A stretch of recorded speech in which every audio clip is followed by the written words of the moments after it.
All right, I think we have started to slow down with the participants entering, so I'm gonna go ahead and get started here. It's nice to meet you guys. My name is Madison. I am a career coordinator here with Career Services. If some of you recognize me, I work at the Polytechnic campus, so really happy and excited to be here today with you guys. I've been working with Career Services for 2 years, so just a little background on myself. And yeah, just thank you guys so much for coming here today. Welcome. Today we're going to be reviewing best practices as you craft your application. Awesome. So before we dive in, I want to start today off by hearing a little bit from you. So if you guys can put it in the chat, you want to unmute yourself. Resumes can be a big source of stress, and I know that many of us have concerns about them. So let's just take a moment to share what are your resume anxieties. So feel free to enter your response in the chat, come off mute, like I said. But just kind of curious as to where you guys kind of currently are, how you're feeling about resumes. What are kind of those big worries, those big concerns right now? All right, ATS, beating ATS, that's definitely a big one. So ATS is application tracking system for if you guys don't know that. Worried about the proper way to format. Awesome. And that's something we're going to cover today. So glad you're here. Not appealing to employers, formatting an ATS, not having enough experience to fill resumes, right? Completely valid. Honestly, I hear this a lot. Like I said, that ATS is definitely a big one. But we are going to cover how to format your resume, how to put bullet points together, how to appeal those to those employers. So hopefully, you guys will feel a little bit better by the end of today's session. Awesome. Oh. All right, so here's our agenda for today and what we're going to be covering. So, first, we're going to start with the elements of an application. What are the elements of an application? How best to prepare your application? Resumes. We're going to dive into ATS and how best to kind of navigate beating the application tracking system, as you guys have talked about. And then we're going to wrap up with cover letters. So we're first going to start by talking about what could be included in an application. So for job applications, you'll typically see that a resume, cover letter are required. That's most typically what you'll see for those job applications. Just some additional application materials that you may come across, transcripts, personal statements. Those are more so for grad applications. So some of you may be like looking at applying for grad school. So that's kind of where those two can come in. But today we're going to be more so focusing on those top two, so those resumes and cover letters. So how should you prepare for your application? So we'll dive into the specifics of how best to prepare. So this is kind of the 3 steps you want to try to follow. I always preface by saying I know some of this may sound self-explanatory, but it really is important. And that's why we talk about it so much and focus on it. So number one, review the position description. You really want to make sure that you understand what the employer is seeking and how your experiences and goals align with the job requirements, job description themselves. Number two, and you're going to hear me talk about this a lot, tailor your materials. So incorporating keywords and phrases from the job description that you are applying for into your resume, into your cover letter. And then third, follow application instructions. Every application instruction could be different. One could want you to put in a resume as a PDF. One could request a doc. Just make sure that you're reading through them. That is definitely like a big important thing, especially for employers that are reviewing your materials, because if you're not able to follow simple instructions, they typically won't maybe look at your material. So definitely make sure you're following those instructions. Awesome. So the first and most common application material that an employer is going to request is going to be your resume or your CV. So we'll go over what the differences are between those. So a resume is the most commonly used application material in the US. This is a condensed, concise professional document. We typically say you want to keep 1 page per 10 years of experience. So just keep that in mind. We want to kind of try to keep it concise and relevant for the application or for the job position that we're applying for. Be sure to highlight your experiences and skills and tailor your resume to the specific position. Like I said, I'll be talking about that a lot. Tailoring really is the best way to get yourself into the interview. I get that it can be really time consuming, tailoring your bullet points for every different position. But like I said, it really is to show the employers that you're putting in that effort. You do care. You do want to try to get that job. So that's why I talk about tailoring so much. On the other hand, a CV is definitely a lot longer. So it's typically 2+ pages. Honestly, I've seen CVs that are over 20 pages. Typically, these are more so used for academia, education, research. So I always like to shout out, you guys can actually do some research and look up different CVs of some of your professors on ASU Search. A lot of them have their CVs posted on their profiles. So I always encourage students to go look up your professor, see if they have their CV posted, and then you can kind of get an idea as to what a CV would look like in that industry. A CV more so includes your achievements, publications, so research, presentations. So like I said, definitely more in the academia world.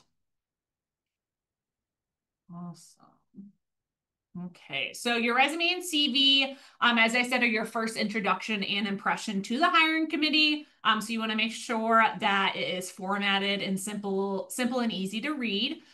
You're using professional language, making sure that there's no grammar or spelling errors in your documents. And then make sure your information is listed in a reverse chronological order. So meaning your most recent information is listed towards the top, older information follows. And lastly, make sure that you read the position description carefully. So as we kind of talked about before, just to make sure that you're presenting your qualifications accordingly, what they're asking for, and to make sure that you do meet the basic qualifications. So a little bit more on formatting your resume. The format of your resume is really important. So we recommend avoid using online or word processing templates for your resume. Reason for this is or different programs used by employers to scan these resumes, so similar to ATS, can dispute the formatting. So templates sometimes can mess up how ATS reads. So we recommend not using like a word processing template. We have template examples that you guys are more than welcome to utilize, but just keep that in mind.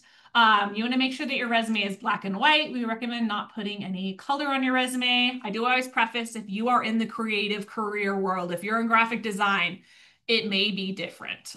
They're a lot more open to having, images, colors, but for our recommendation, we recommend keeping it black and white. Your margins, you want to keep 1/2 inch to 1 inch.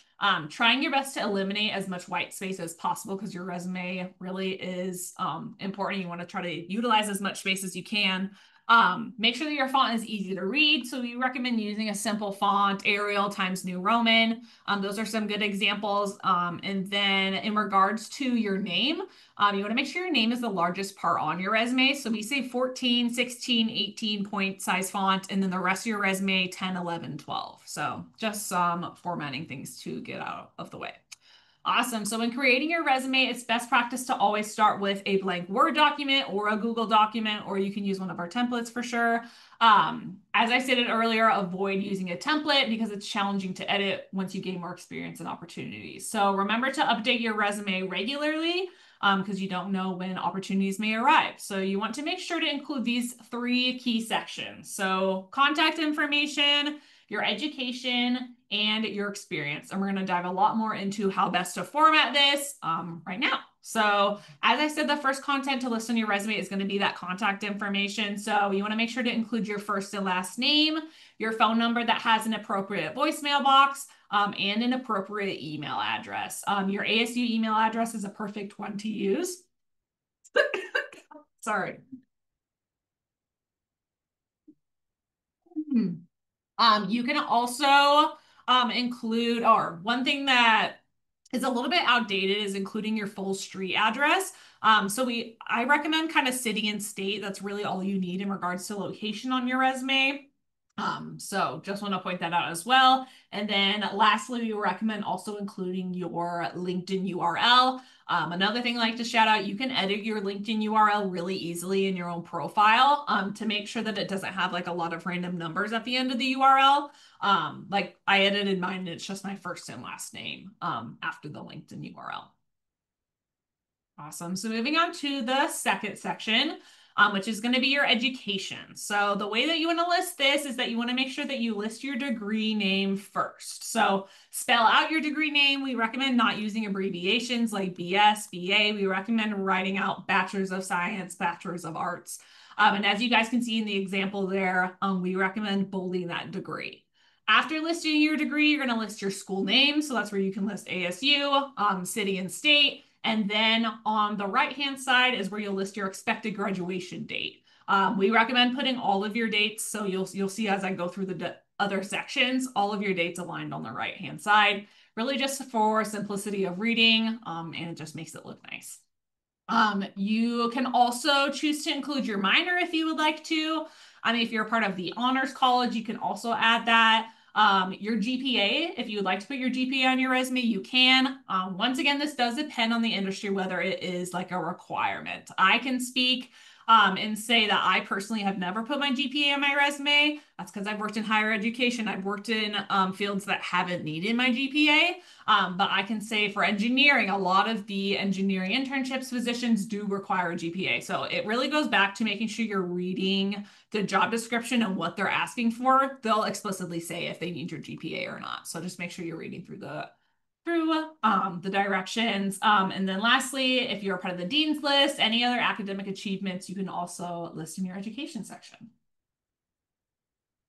All right, so moving on to the third section of your resume, which is going to be your experiences. So when listing and explaining any experiences, it's best to use the format on this slide. So firstly, you want to list your position title, and then next you want to list the organization that you worked with. Next is going to be the location of the organization. So very similar to your education section, you'll put the location. And then once again, on the right-hand side, you'll put those dates that you were employed there or you worked there. And then lastly, but surely not least, are going to be those accomplishment statements. So here at ASU, we call bullet points accomplishment statements because you're really trying to talk about the different accomplishments you've completed in your experiences. So we're going to dive into how best to format that, how to utilize our accomplishment statement format, because it can be really, really helpful.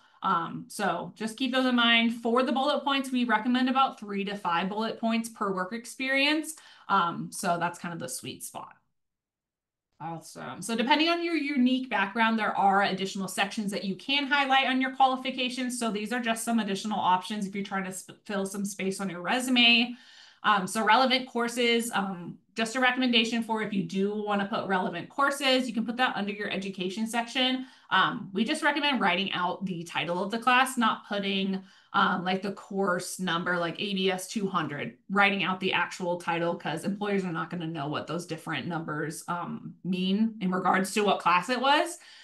You can also include any community involvement. So that would be volunteer opportunities. Honestly, employers really love to see that because it shows that you are doing something outside of, getting paid. You're doing something voluntary.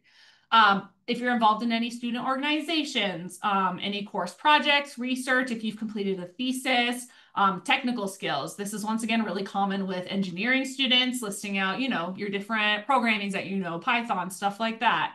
And then last but not least, certifications and licensures. So if you have a fingerprint clearance card, if you're first aid certified, include that on your resume because those are definitely awesome things that you want to make sure you're highlighting. Awesome. So as I've talked about accomplishment statements, we're going to dive into that. So regardless of what else you would like to include in your resume, formatting your experiences is incredibly important, and we suggest using accomplishment statements. So accomplishment statements communicate what you've accomplished, the skills you've developed, and the outcome of any project or task that you're responsible for. So here's that breakdown that I've been alluding to. So all accomplishment statements should include an action verb, a project or a subject line that explains the project or task, and then an outcome or the result. When possible, we highly encourage you guys to use numbers to quantify the outcome. If you are able to, awesome. It's not always possible to include a number in your result. That's okay. I'm going to show you some examples as to kind of how you can utilize that. So on this slide, we have listed a potential experiences that do not utilize the accomplishment statement format that we just went over. So this is a really good way to kind of start building your resume and to start your accomplishment statements by listing more so just kind of your primary tasks. So, but if you're in a pool of similarly skilled candidates, these are not going to stand out. A lot of people have done these similar tasks and they're really not going into detail at all. So on the other hand, this is what bullet points could look like after implementing the accomplishment statement format that we went over. These communicate that you have achieved results and that you've developed career competencies necessary for the position you're applying for. So you want to start with an action verb. So for this example, that's going to be communicated. If you're currently in that position, you can use present tense, if not past tense. So for this one, we use past tense because it was a previous job, so communicated. And then talk about the project or what you did. So what did they do? They communicated with up to 300 customers during a 4-hour period in a fast-paced environment. And then you want to finish with the result. So this is the most important piece of your accomplishment statement. It's also what students most commonly leave out. I've seen a lot of resumes. People kind of get to that action verb, that project section, and sometimes kind of cut it off without including that result. And the result doesn't have to be something super crazy. It can be as simple as you can see in that example, successful delivery. It's just a nice way to kind of wrap up your bullet point and to make it to really see what the result of your action was. Just a reminder, accomplishment statements are not copied and pasted from your job description. Using a job description can be really helpful to put together your bullet points. But as you saw in the example right here, we want to avoid this and we want to utilize our accomplishment statement format. I'm always going to shout out that you guys can utilize AI to help you because I fully understand that customizing your resume for every job description can be really time consuming, can be difficult, and we don't all necessarily like write like this all the time. So when I was an advisor, I used to show students that you can copy and paste this specific formatting, take one of your bullet points that you currently have. So kind of like we were talking about, starting with your basic tasks, ask it to help you to edit it to fit to the accomplishment statement format. So you can copy and paste, ordered supplies. Help me customize this for my resume utilizing this format, copy and paste that action verb, task, result. And then it will do it for you. Because like I said, I get that it isn't second nature to us to write like this. So you guys are absolutely welcome to utilize AI. We actually have a resource that utilizes AI that I'm going to review at the end. So just always like to shout that out that you guys can absolutely utilize that. Awesome. So moving on to the hot zone. So the hot zone is the top section of your resume. And it's one of the most important sections to format correctly. Main reason for that is because recruiters typically spend about 10 to 20 seconds looking at your resumes, which I know can sound kind of crazy. But you want to make sure that you have all your most important information up at the top. So your name, your contact information, and your education. I do commonly see people put their education towards the bottom. We recommend putting towards the top because usually that is one of the first requirements that they are looking for. They need to look to see if you have that bachelor's degree, that master's degree, whatever that requirement is. Awesome. So moving on to talking about the application tracking system, or ATS for short. This has become definitely a big part of the hiring process. So just a little bit about what the application tracking system is. So employers use ATS software to identify the most qualified candidates for a position. So this technology helps companies manage a large number of applications that they receive. So instead of manually sorting through every resume, the system automatically filters out those that don't meet the predefined qualifications. So this ensures that only the most relevant candidates are considered. And that's why I talk so much about customizing, using the keywords, because that is exactly what ATS is looking for. It's looking for those keywords that are listed in the job description. How does an ATS do this? The system scans the document submitted by the applicant, specifically looking, as I said, for those keywords that match the job description. And so here are some best practices to kind of keep in mind. You want to make sure to, once again, use relevant keywords. So for example, if a job posting emphasizes the ability to communicate, make sure to include that exact term in your resume. This is going to help the ATS recognize that your qualifications match the job requirements. Including a skills section can be helpful for ATS. So having a dedicated skills section, as we talked about, that technical skills section, allows you to highlight those technical abilities mentioned once again in the job description. Keep your resume simple. I know we've kind of already talked about that. Avoid using templates, as I mentioned. ATS software often struggles to read resumes with headers, with footers, columns, which can lead to information being missed, overlooked. So that is a big reason why we recommend also not using those templates. Make sure you submit the correct file type. So once again, read through the job description, the instructions. They will let you know what file type they're looking for. If not, PDF is a good kind of cop out to use. Stick to traditional language. So while it might be tempting to get creative with your wording, once again, it's important to keep things simple so that the ATS can read it and doesn't get confused. So really using those keywords. And once again, you can use ChatGPT to help you find those keywords. So a good way to do that is copy and paste the job description, put it into ChatGPT and ask it, what are the keywords that I should be including on my resume and my application materials? And then it will kind of pull through those for you. And and then lastly, avoid colors, graphics, punctuations. I know I've already mentioned this, but for ATS, you want to avoid using colors, graphics, unnecessary punctuation. Once again, it can just interfere with the ATS's ability to interpret your information. So by following these guidelines, you can optimize your resume for ATS and hopefully improve your chances of getting noticed by potential employers. Awesome. So I'm going to go ahead and shift gears to cover letters. You guys are more than welcome to scan this QR code. It will bring you to one of our cover letter examples. Honestly, I think that's the best way, especially if you are not familiar with the cover letter, you've never written before, is reading an example and then kind of utilizing that to help you formulate your own. So a cover letter is a formal letter sent alongside a resume. Its purpose is to elaborate on the information contained in the resume itself. So unlike a resume, a cover letter allows you to introduce yourself to the hiring manager, provide extra context for your achievements, your qualifications, and also explain your motivation for joining the company. That's a big one that I like to highlight. Companies love to hear why you want to come work for them specifically. So if you can integrate their mission statement, say how that connects to you, it really just shows that you've done the research and that why you are interested in joining the company.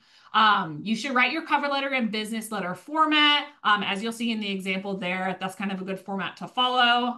3 to 4 paragraphs is what we typically say for cover letters. They don't need to be super long. A page is really all you should have. And then here's what to include in your cover letter. So in that opening paragraph, you want to start your cover letter with a warm greeting. So a good example is dear hiring manager. You want to use the first paragraph as your hook to introduce yourself. So this is a perfect place to briefly highlight why you're an excellent fit for the job. You'll dive more into that in the second paragraph. Or sorry, in the third paragraph. And the second paragraph is where you're going to shift your focus to the employer. So as I was talking about their mission statement, so demonstrating that you understand their needs. So explain why you are a great fit for them, not necessarily the other way around. So once again, just showing that you've done a little bit of research on the company and that you're familiar. And then in that third paragraph, that's where you really want to go into highlighting your specific skills and experiences. So similar to your bullet points, but different formatting, and you have a little bit more opportunity to kind of explain further. And then in that closing paragraph, you want to make sure you summarize your qualifications and reiterate why you are the best candidate for the position. We always recommend ending with a call to action. So ultimately inviting them to interview you. And so to go further into how to close your cover letter effectively, as I said, requesting an interview. So clearly requesting an opportunity to discuss your qualifications further through an interview. You'll see that in the example cover letter that we have. And then once again, reiterating your contact information. So make sure you mention your phone number, your email address, just to make sure that they're easily accessible. Thank the hiring manager for their time and consideration, and just use a professional closing such as sincerely, best regards. Those are kind of some good ways to end it out. Awesome. So we're going to end our time today by reviewing some final suggestions. So always take the time to proofread your materials. I know you guys have probably heard this before. A fresh set of eyes can catch mistakes you might overlook as we tend to become too familiar with our own writing. Additionally, on there, you will see another QR code that will take you to our online resume resources. So that's where you'll see our additional cover letter resources. We have a lot of resume examples for you guys to utilize. So more than welcome to use that. Honestly, I recommend for students who haven't had a resume together, or maybe you don't like the formatting of your resume, go and explore our website. We have a lot of really great examples and they take care of all the spacing and stuff like that, because I get it can be difficult if you're doing it on your own. And then I want to shout out a resource that we have. This is actually a new resource this year to us. It's called Sun Devil Career Prep. So this helps support you guys through the entire job hunting process. So you can specifically upload your resume. As I was talking about before, this is like AI is integrated into Sun Devil Career Prep. So they can review your resume, give you feedback. It can also give you cover letter support, also allows you to practice interviews, do mock interviews, as well as salary negotiation. Obviously, the main thing we're talking about today is resume review. So that is one thing it can help you out with, but it can also help you out with this additional stuff. So highly recommend you guys just playing around in there. Like I said, you interact with AI to get feedback on your resume. But additionally, if you feel like you need some more support after you use Sun Devil Career Prep, we are also available for you. So, career services, we are here to support you. If you scan this QR code, it's gonna bring you to just our general website. Our website has a lot of information, as I just kind of explained a lot of our resume examples. If you get confused, you don't know how to find stuff, make an appointment with us. We have awesome career advisors. Handshake is our main platform that we utilize to schedule those appointments. So if some of you guys haven't heard of Handshake, highly recommend you guys download it, start exploring. I know I'm giving you a few things to start looking at.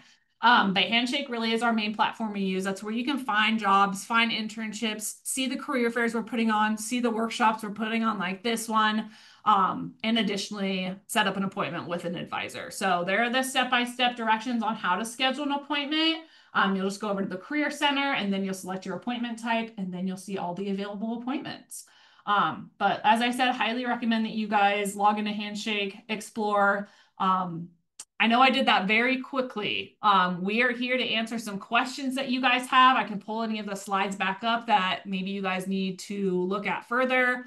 But thank you guys so much for being here today. I hope that this was a helpful presentation. You learned some information about how to put your resume together. As I said, we will be here. I see that there's been some chats. I think Michael's been hopefully maybe answering those. Thank you, Michael. But yeah, we have, oh, and Ivy. So I'll say we have Ivy, we have Michael. They're both career advisors here with us. And yeah, we're here to answer some questions if you guys have some. So I'll be looking in the chat. But yeah, thank you guys so much for coming. If you don't have any questions, you're more than welcome to hop off. But as I said, we will be here to answer any of your questions.